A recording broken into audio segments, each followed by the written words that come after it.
one team. Andre Dawson. And then, Dawson. yeah, and then, he played for one team, and then he went to another team and had a better time with the second team, but he got announced into the Hall of Fame with the first team instead. You're talking about Dawson, who got inducted as a Cub, yeah, but was made his name as a Montreal Expo. Yeah, yeah, that's kind of indifferent. So here's a question: Kurt Warner won a Super Bowl, very memorable Super Bowl, as a St. Louis Ram. But after that, his career went down a little bit and came back and brought his name back, in good light with the Arizona Cardinals, and done a lot for that team. So, as a Hall of Famer, as a future Hall of Famer, should he be recognized as a St. Louis Ram or as the Arizona Cardinal? I would have to say St. Louis Ram. Yeah, mainly because he won. I'm gonna go ahead. I'm gonna go ahead and go with the Arizona Cardinals, because every team he played for afterwards, being at the Giants, the Rams. I mean, the Rams pretty much pushed him out. You can't go back to a team that pushed you out.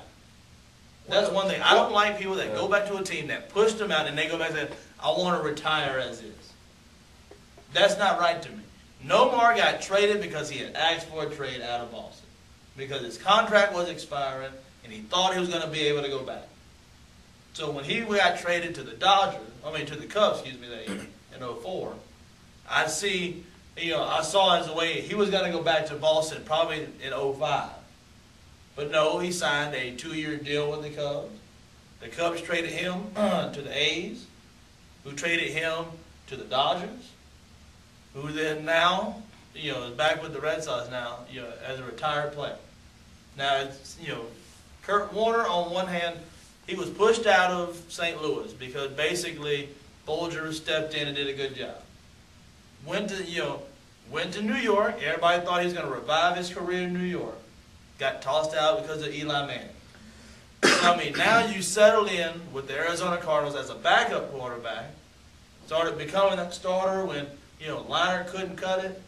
Then all of a sudden, you're a Super Bowl champion with them. I go ahead and stay with the Arizona Cardinals because they kept welcoming him back. Well, it's kind of different because just like Edgerrin James in your Colts, how did he get pushed out of Indianapolis, or did he ask for his release to go to Arizona? He was not released. He was a free agent. He was a free agent. And he decided on his own. We offered him a contract to stay in Indianapolis. Okay. He just decided he was going to go get paid better money in Arizona. Okay. So, and as a result, we gave him a Super Bowl ring, and we won the Super Bowl the next year. Which I wouldn't have done. But that's a whole other topic. He paved the way for those running backs. Dominic Rhodes and Joseph Adai. He paved the way for those guys. A lot of teams do that. He became a mentor for those guys. It's really good. It's the same thing. Same thing happened with Thurman Thomas. After he left Buffalo, he played at the Dolphins, and he retired at Buffalo Bill. So that I think it's a respect thing. If you want to let him come back and sign a one-day contract to retire as the team that drafted him and where he made a name for himself, you should do that. Yeah, and I agree. Edgerrin James really will retire as a Colt player, mainly because I think when he decides to hang it up, I think it's gonna be one of those. He's gonna hang it up as an Indianapolis Colt. Okay, now you said he decided to leave Indianapolis. Do you believe Indianapolis should offer him a contract to come back so he can retire with Indianapolis? Yes, because Bill Polian is a very respectable guy like that. Right. I think he should. Bill Polian, you got to remember, Bill Polian sent him the Super Bowl ring. And it happened. It happens a lot. When Tony Dungy, left this past year, who did we invite to the Super Bowl to stay in the Colts box? Tony Dungy. But that's different. No, it is not different. He wanted. Yeah. With Indianapolis, but he didn't leave to go to another team. Yeah, he just left. He retired. But it happens though. But I understand that, but to be able to bring a person back from your organization, to give him that honor, especially after just a couple weeks before, he said they would get beat by the Jets. I'm sorry. I feel that if a player's been with you for so long, and then they just decide, I don't want to be with you anymore, I want to go somewhere else, and then when they're getting ready to retire, they all of a sudden want to come back. That's like turning your back on that team, especially if they offer you another contract and you just be like, nah, I don't want to play with you anymore. I want to go somewhere else and play. Even if you do leave on good terms, I can understand that. But the fact that that team offers you a contract and they still want you to stay and stay with them your whole career, but you decide to leave and then all of a sudden you want to come back just to retire there. So basically what you're telling me is that LT shouldn't go back to the San Diego Chargers if he wanted to retire as a Charger. See, but LT's getting pushed out. Yeah, but are you telling that's me? different. Yeah, you're telling me if he but he knows it's time. But he knows that it's his time But to go. if he goes back there and says, "Look, I want to retire as a Charger," you telling me that general manager or that owner is going to say no? I'm not saying they're going to say no. I'm or just he saying shouldn't do it because he got pushed out. It's just weird to me how somebody can either, if somebody was to push you out, or if you decide to leave on your own and then all of a sudden you want to go back there and retire there. Should Thomas Jones go back to the Bears? He's not going to do that. He started with the Cardinals, but it doesn't matter that. But it all depends really on your career, you know? Yeah. I mean, if you look at, like, say, okay, Edgerrin James, yeah, he did a good job with the SLC Championship.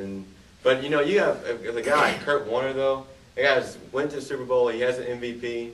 You know, he had the best probably game, in my opinion, in the NFL history with the game against the Super Bowl with the Rams and the Titans. That was an awesome game, by the way. I mean, it was amazing. And so it depends on your career. You know, if it's an amazing career, then yes, give him the respect. You know, like it was a Jerry Rice or an Emmitt Smith. You know, but if it's just a normal average guy, I wouldn't think so, because that's kind of more a disrespect to just because, oh, I had a better career, so I'm going to stick with that career. You know. I mean, the same could be said about the running backs that made careers at other spots, like Curtis Martin, Marshall Faulk, Eric Dixon, Jerome Bettis. So they retired pretty much with their second team because that's where they made the most impact. Yeah, I agree that they should retire wherever they made the biggest splash in their career. Depending, like if they went to the Super Bowl in a certain place, or even if the first place they were signed, they made a huge impact, or like I know some players go to wherever they were from. Like, you know, I like that. I don't mind that at all. All right, here's a question. Just like Kurt Warner, Chauncey Billups was everything for the Detroit Pistons, and then he goes to Denver where he's from. And when he gets ready to retire, should he retire a Nugget or should he retire a Piston? A Piston.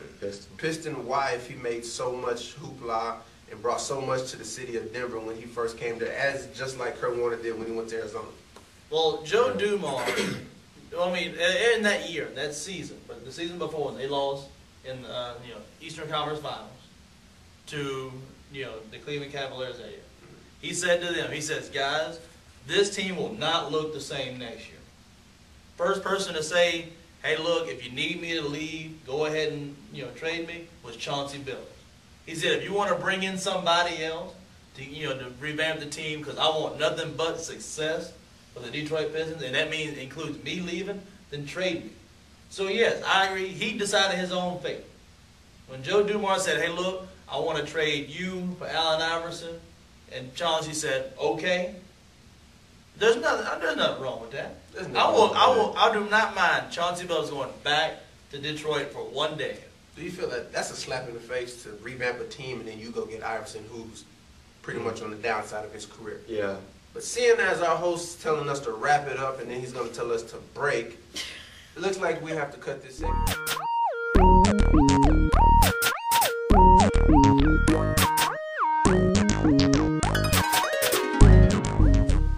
This special segment, we're going to talk about teams that should have but never did. And of course, first and foremost, like I always say, I want to talk about my Raiders, because they should have done it, but the damn Tuck rule vested up.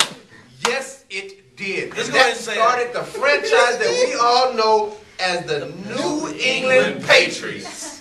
Now, granted, remember that really should have been the Raiders beating the Rams in that Super Bowl. Hopefully. I think we would have beat them that year. We had it. They had a team. Even in the snow, we still came to fight. Yeah. Another team that should have had it but didn't, the 2006 Cubs. No, 2003 Cubs. Oh, ooh. That team was worse. The 2006 Cubs had it.